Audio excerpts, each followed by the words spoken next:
로버트 그린의 책 권력의 48가지 법칙을 보면요. 진짜 흥미로운 전략이 하나 있어요. 때로는 말이죠. 그냥 가만히 있는 게 그게 가장 강력한 한 수가 될 수 있다는 겁니다. 완전 역설이죠. 오늘 이 기묘하고도 강력한 힘의 원리 한번 제대로 파헤쳐 보겠습니다. 자, 여러분 한번 생각해 보세요. 어떤 갈등 상황에서 이기기 위한 가장 강력한 한 수는 과연 뭘까요? 보통은 먼저 치고 나가는 쪽이 유리하다고 생각하잖아요. 근데 정말 그럴까요? 어쩌면 우리가 생각하는 것과 완전히 180도 다른 곳에 답이 있을지도 모릅니다. 놀랍게도 그 대답은 바로 아무것도 하지 않는 것일 수 있다는 겁니다. 네, 맞아요. 이게 바로 권력의 제8법칙의 핵심이에요. 이 역설적인 통제력. 내가 막 움직이는 게 아니라 상대를 내 판으로, 내 무대로 끌어들여서 제 발로 움직이게 만드는 거죠. 이야, 이게 바로 보이지 않는 권력의 진짜 기술 아니겠어요? 자, 그럼 이 법칙의 기본 원리가 뭐냐? 아주 간단해요. 체스판을 한번 떠올려 보세요. 막 정신없이 말을 움직이는 사람이 이기는 게 아니잖아요. 오히려 상대방이 내 의도대로 말을 움직이게 만드는 사람이 결국 판 전체를 지배하게 되죠. 주도권은요, 결국 누가 누구를 끌어당기느냐, 바로 여기에 달려 있는 겁니다. 여기서 두 가지 리더십 스타일을 비교해보면 확 와닿을 거예요. 한쪽에는 공격적인 리더가 있어요. 이 사람은 계속 반응하고 먼저 나서고 결국 어떻게 될까요? 에너지랑 자원을 다 쏟아붓다가 제풀에 지쳐버리는 거죠. 근데 반대편의 전력적인 리더를 보세요. 이 사람은 굳건하게 자기 자리를 지켜요. 그러면서 상대가 자기 판으로 들어와서 반응하게 만들죠. 결과적으로 상대는 계속 수동적인 위치에 머물 수밖에 없게 되는 겁니다.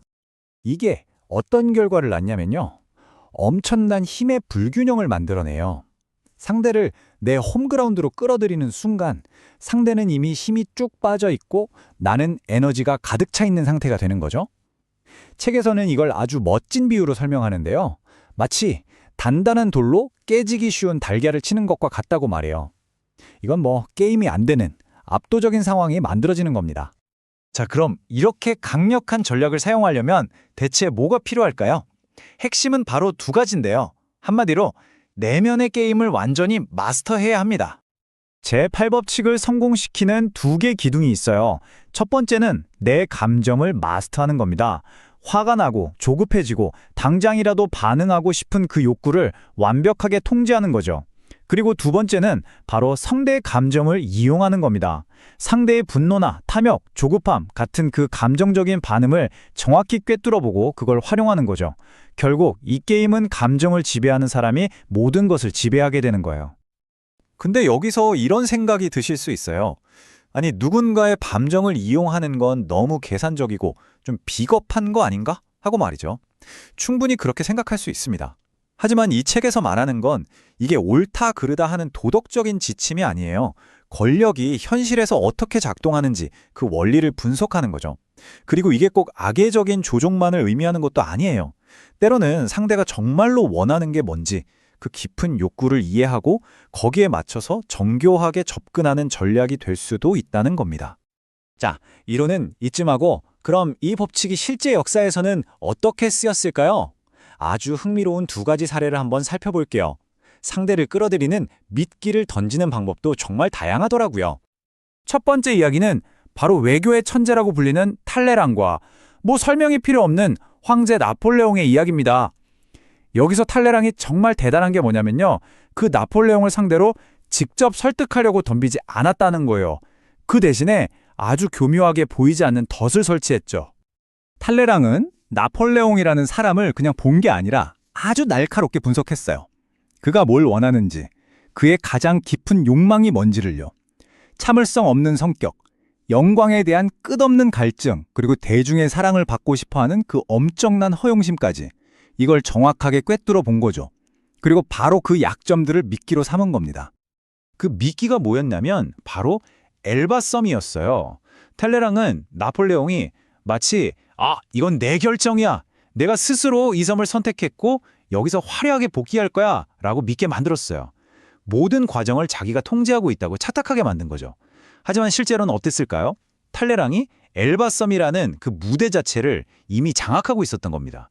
상대가 스스로 결정했다고 믿게 만드는 기술. 이야, 정말 소름 돋게 교묘하지 않나요? 자, 이번에는 완전히 다른 종류의 미끼를 한번 볼게요. 배경은 르네상스 시대로 가보겠습니다. 위대한 건축가 브루넬레스키의 이 얘기인데요. 이 사람의 방식은 탈레랑처럼 숨기는 게 아니라 오히려 정반대였어요. 아주 대답했죠. 그는 속임수 같은 거 안 썼어요. 대신 아주 대담한 수를 뒀죠. 뭐였냐면 그냥 공사를 딱 중단해버린 거예요. 꾀병을 부리면서요. 결과가 어땠을까요? 피렌체 두오모 공사가 완전히 멈춰버렸습니다.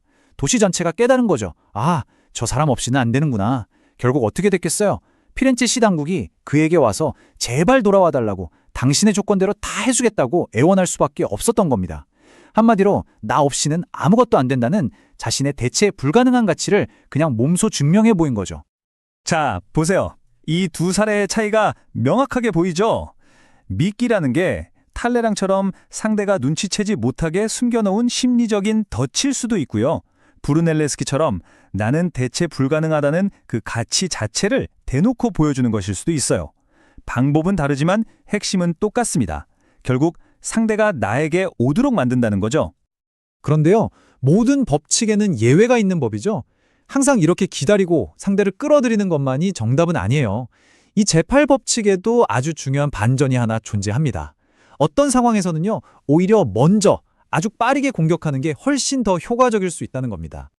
아니, 왜 갑자기 기다리지 말고 공격하라는 걸까요? 그 이유는 바로 기습 공격이 가진 힘 때문입니다. 예상치 못한 빠른 공격은요, 상대방의 머릿속을 그냥 하얗게 만들어버려요. 생각할 시간을 아예 주지 않는 거죠.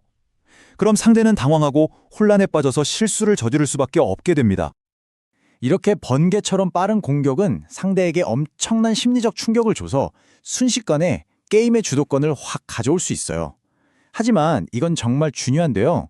이건 어디까지나 아주 신중하게 계산된 예외적인 전술이라는 점을 절대 잊으면 안 됩니다.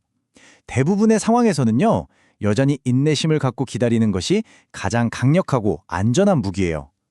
자, 그럼 이제 오늘 나눈 이야기들을 한번 정리해 볼까요? 이 제8법칙이 우리에게 말해주는 진짜 통제라는 것의 의미는 과연 뭘까요?